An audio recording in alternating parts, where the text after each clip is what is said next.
நான் தாழ்ந்தாரா போனேன், நான் கலெக்டாக போனேன். படிங்க மரம் மரம் மரம் மரம். எச் ராஜான்னு ஒரு பீஸு, சிவகங்கை பீஸு தமிழ்நாட்டில் சுற்றி வரும் நாய்மாய் குறைக்கும். எச்சராஜான்னு தான் எல்லோரும் சொல்லுவாங்க. அந்த பீஸ் வந்து இப்போ இந்த அண்ணா யூனிவர்சிட்டியில் ஒரு பெண் பாலியல் வன்புணர்வு செய்யப்பட்ட சம்பந்தமாக நடந்த அந்த வழக்கு சம்பந்தமாக கொஞ்சம் விரிவாக பேசியிருக்கு இந்த எச்சராஜாங்க. அந்த ராஜா நியாயமாக குறைச்சிக்கிட்டே வருவார்னு வச்சுக்கிட்டுங்களேன். அவர் கொஞ்சம் விரிவாக பேசியிருக்காரு. நம்ம வந்து அவர் அந்த அளவுக்கு நம்ம ஏன் தட்டி பேசுகிறோம்னா, கொள்கை வேறுபாட்டாலெல்லாம் இல்லைங்க. அவர் ஹைகோர்ட் ஆகாது டேஸ் ஆகாதுன்னு பேசினவர். அப்போ நீதிமன்றத்தையே மதிக்காதவர். ஆனால் அவருக்கு உடனே பொறுமையா உமக்கு உண்மை வழக்கு நிறுத்தி வைக்கப்படுகிறது. உங்களுடைய அதாவது தண்டனை வழக்கு நிறுத்தி வைக்கப்படுகிறது. 6 மாதம் தண்டனை கொடுத்தாங்கள்ல, அவதூறாக பேசினார் வைத்தார் என்று ஒரு 2 வழக்குக்காக 6 மாதம் தண்டனை கொடுத்தாங்க. அதை உடனே நிறுத்தி வச்சாச்சு. அந்த கோர்ட்டு தண்டனை கொடுத்தா ஒரு 3 வருஷம் கொடுக்கலாம்ல, கொடுத்தா பிடிச்சி உடனே உள்ளே வைப்பாங்கல்ல, அதெல்லாம் கிடையாது. 6 மாதம் குறையா போகுது. ஆமாம் அப்படின்ட்டு 6 மாதம் தண்டனை கொடுத்தாங்க. அதை உடனே அவங்க முக்கியமான நீதியரசி அவங்க வந்து உடனே இல்லை இல்லை இல்லை இல்லை தண்டனை நிறுத்தி வைக்கப்படுகிறது அப்படின்னு சொல்லிட்டாங்கன்னு வைங்களேன். அந்தளவு மதிப்பு மிக்க எச்ச. அந்த எச்ச இப்போ ஒரு கருத்து சொல்லியிருக்கு அண்ணா நகர் அண்ணா யூனிவர்சிட்டி வழக்கு சம்பந்தமாக. அதில் எச்ச கருத்து என்ன சொல்லியிருக்குன்னா பாருங்களேன். இருக்கும் பொழுது அந்த ஞானசேகர் தொலைபேசியில் ஒருத்தரோடு பேசினார். பேசினது மட்டும் இல்ல, அந்த சார் சொல்றது மாதிரியா நீ அவர்கிட்ட நடந்துக்கணும்னு எங்கிட்ட வற்புறுத்தினார். இப்ப நான் கேட்கறது, அந்த மாசு படிந்த சார் யார்?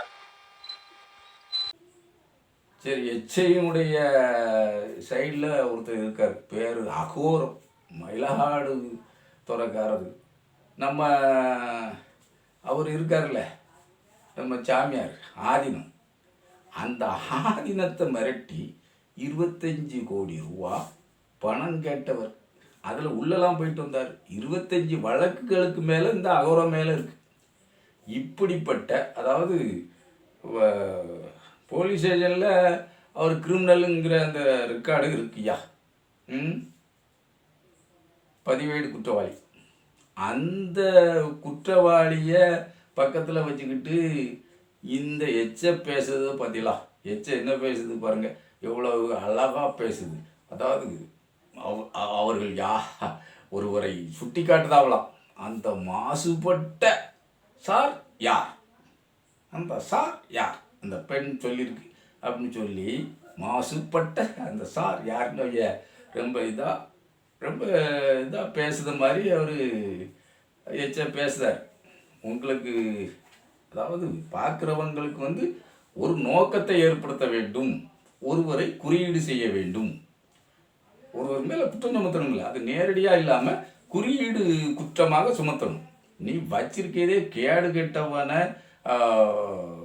பதிவேடு குற்றவாளியை கூட வச்சுக்கிட்டு நீ பேட்டி கொடுக்கிய. உனக்கு கொஞ்சமாவது நாணயம், நாணம், அந்த மானம், அறிவு இது இருக்கா? மானமும் அறிவும் மனிதனுக்கு அழகுன்னு பெரியார் சொல்லிவிட்டாரு. அது உனக்கு இருக்க வாய்ப்பு இல்லை. எச் ராஜாவுக்கு அது இருக்கிறதுக்கு வாய்ப்பே இல்லை. வாய்ப்பு இருந்தால் தான் ஒழுங்காக பேசுவானே. இப்போ அவனுடைய கட்சிக்காரன் ஒருத்தன், பிஜேபி கட்சிக்காரன், மதுரையை சேர்ந்தவன், கேட்டரிங் காலேஜை வச்சு நடத்தான் ஐயா. ஆமாம், 15 வயசு சிறுமியை, படிக்கிற சிறுமியை கொடுமைப்படுத்தியிருக்கான்.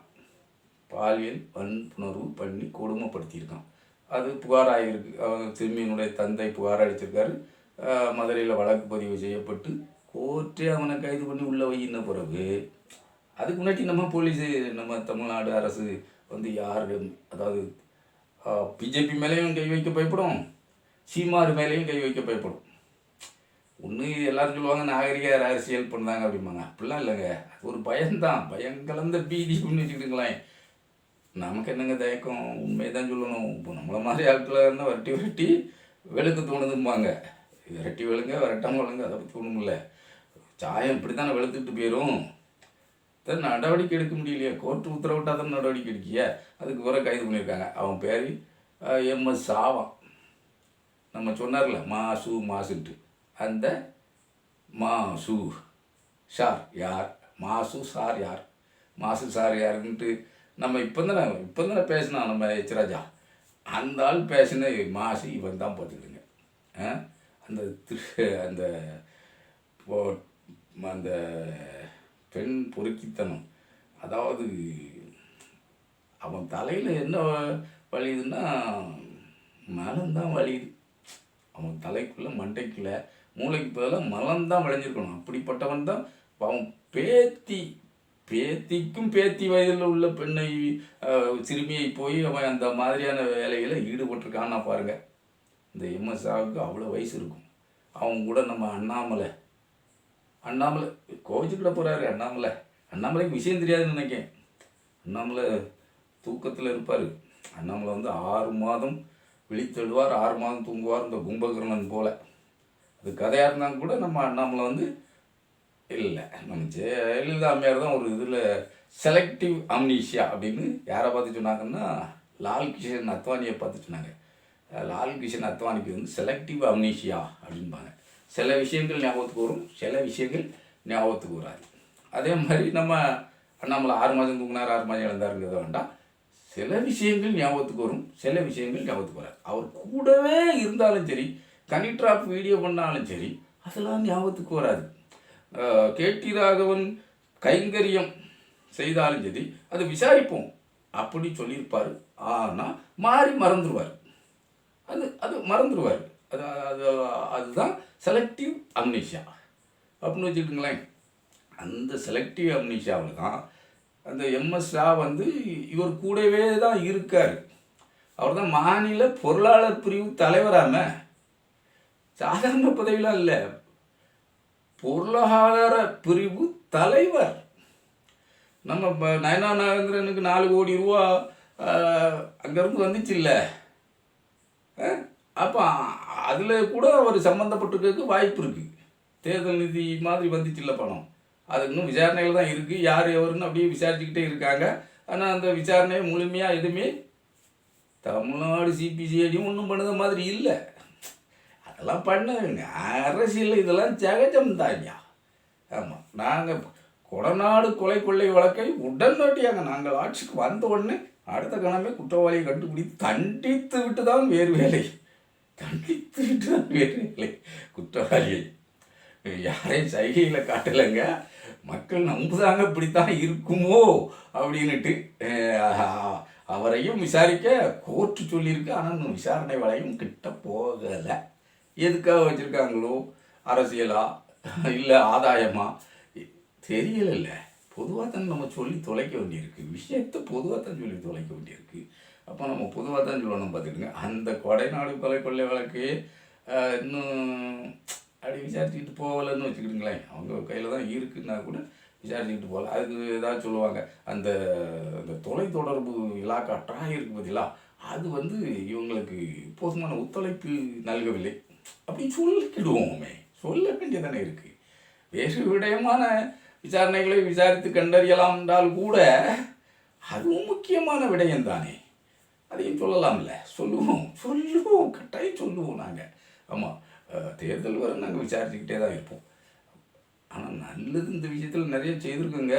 நம்ம திமுக அரசு இல்லைன்னா நம்ம கேடாய் பாழாய் மோசமாய் நிறைய நம்ம தலையில் விடிஞ்சிருக்கும். ஏடிஎம்கே அரசு இருந்தால் அந்த மாதிரி விடிஞ்சிருக்கும். இருந்தாலும் இந்த அரசு சில விடயங்களை தன் தோளில் போட்டு நம்மை மக்களை காப்பாற்றுகிறது, தமிழ்நாட்டை காப்பாற்றுகிறது, அதையும் ஏற்றுக்கொள்ள வேண்டும். ஆனால் இந்த மாதிரியான சமாளிப்பு வேலைகளையும் தெளிவாக சொல்லித்தான் வேண்டியிருக்கு. நாம் சொல்லாமல் முடியாதுல்ல, சொல்லுதோம் அப்படின்னு வச்சுக்கிடுங்களேன். இந்த வருஷம் பொங்கலுக்கெல்லாம் 1000 ரூபா கொடுக்கல, நிதி பற்றாக்குறை, அவங்களாம் தரல, அதனால் கொடுக்கலன்னு சொல்லுதாங்கன்னு வச்சுக்கிடுங்களேன். அடுத்த வருஷம் தேர்தலுக்கு முன்னாடி பொங்கல் வரும், 3000 கொடுத்தாலும் கொடுப்பாங்க. மக்கள் வந்து அதைத்தான் நம்ம எதிர்பார்ப்பாங்க. 1000 அன்றைக்கி தரல, அன்றைக்கி 3000 தருவாங்க அப்படின்னு எதிர்பார்க்கக்கூடாது. ஏன்னா அப்படி 2500 யார் கொடுத்தா? நம்ம எடப்பாடி சார் கொடுத்தார். அதனால தான் சொல்ல வேண்டியிருக்கு. அவர் அப்படி கொடுத்தார்ல, அதே மாதிரி கொடுப்பாங்க அப்படின்ட்டு நம்பப்படுது. அது ஒரு கரையில் போட்டோம். அரசியல் எங்கோ போய் எங்கோ வரக்கூடிய விஷயம் தானே, இருக்கட்டும். ஆனால் இந்த எம்எஸ்ஆர் இருக்கார்ல, எம்எஸ்ஆர் இந்த மாதிரி பாலியல் வன்புணர்வு செய்திருக்கார்ல, அவர் மேலே போக்சோ சட்டம் பாஞ்சிருக்கு. போக்சோவில் தூக்கி உள்ளே வச்சாச்சு, கைது பண்ணியாச்சு. ஆனால் செலக்டிவ் அம்னீஷியாவில் நம்ம அண்ணாமலை அவர்கள் இருக்கார். அதுக்கு முன்னாடி அண்ணா யூனிவர்சிட்டி பெண் பாலியல் வன்புணர்வு சம்பந்தமான பிரச்சனையில் அண்ணன் வந்து பஞ்சால் பின்னப்பட்ட சாட்டையை வச்சு பொலிர் பொலிர் பொலிர்ன்ட்டு உடம்புலேயே சுருட்டி சுருட்டி அடிச்சுக்கிட்டார். எனக்கெல்லாம் ஐயோ, எனக்கு அழுக தாக்க முடியலை. தலைவன் அடிச்சுக்கிட்டு சாகும்போது நான் அழாமல் இருக்க முடியுமா? அழுது தானே ஆக வேண்டியிருக்கு. அழுவ அழுவ அழுவ அழுவ அழுவன்னா அழுது தீர்த்துட்டுங்க. ஆமாங்க, அழுத்தன வேண்டியிருக்கு. தலைவன் அடிச்சுக்கிட்டு சாகும்போது அதான் ஐபிஎஸ் படித்து அரியர் இல்லாமல் படித்து 20,000 புத்தகம் படித்த ஒரு தலைவன் பஞ்சால் நெய்த சாட்டையை வைத்து புளிர்னு அடிச்சுக்கிட்டாருங்கும் போது அழத்தானே வேண்டியிருக்குங்க. அழுதேன். ஆனால் இப்போ செலக்டிவ் அம்னீஷியாவில் பிடிக்கப்பட்டுள்ள அண்ணாமலை அந்த செலக்டிவ் அம்னீஷியாங்கிற நோயிலேருந்து எப்போ விடுபடுவார்? தன்னுடைய கட்சி மாநில பொருளாதார பிரிவு தலைவராக இருக்கவர் எம்எஸ் ஷான்னு பேர். அவர் போக்சோ சட்டத்தில் கைதாகிருக்காரு. அப்போ இதில் தானே விஷயம் இருக்குது. கைதாகிருக்காருன்னா யார் ஆட்சியில் கைதாகிருக்காரு? அவர் பிஜேபிக்காரர் தான் இருக்கட்டுமே, அவர் யார் ஆட்சியில் கைது பண்ணியிருக்காரு? குற்றம் யார் ஆட்சியில் நடந்தது? திமுக ஆட்சியில் தான் நடந்தது. குற்றமே, குற்றத்தை குற்றம் தான் சொல்லுவார். அது இல்லைன்னு அவர் மறுக்கலையே. குற்றம்தான். அந்த அகோரம் மயிலாடுதுறை அகோரம் வந்து திருவாரூர்துறை ஆதீனத்தை மிரட்டி பணம் பறித்தது, கொள்ளை அந்த மாதிரியான வழக்குகளில் ஈடுபட்டு குற்றம் தான். ஆனால் யார் ஆட்சியில் நடந்தது? அதெல்லாம் பார்க்கணும். செலக்டிவ் அம்னீஷியான்ட்டு நம்ம அவரை குறை சொல்லிட முடியுமா? திமுக ஆட்சியில் இவர் போக்சோ சட்டத்தில் கைதாவதார். பாஜக ஆட்சியினுடைய பிரதிநிதி, மாநில பொறுப்பாளர், மாநிலத்துக்கு பொருளாதார பொறுப்பாளர், அப்படிப்பட்டவர் கைதாகுதார். அண்ணாமலைக்கு நெருக்கம், கேசவ நாயத்துக்கு நெருக்கம், எச் ராஜாவுக்கு நெருக்கம், ஏன் நம்ம பிரதமர் தாமோதர் தாஸ் ஐயாவுக்கும் நெருக்கம். அப்படிப்பட்டவர் கைதாகிருக்காருன்னா யார் ஆட்சியில்? தமிழ்நாட்டில் யார் ஆட்சி? திமுக ஆட்சி. குற்றம் நடந்தது உண்மை, ஆனால் அது திமுக ஆட்சியில் நடந்திருக்கு. அப்போ நம்ம ஆள் எப்படி செலக்டிவ் அம்னீஷியாவில் இருந்து மீள முடியும்?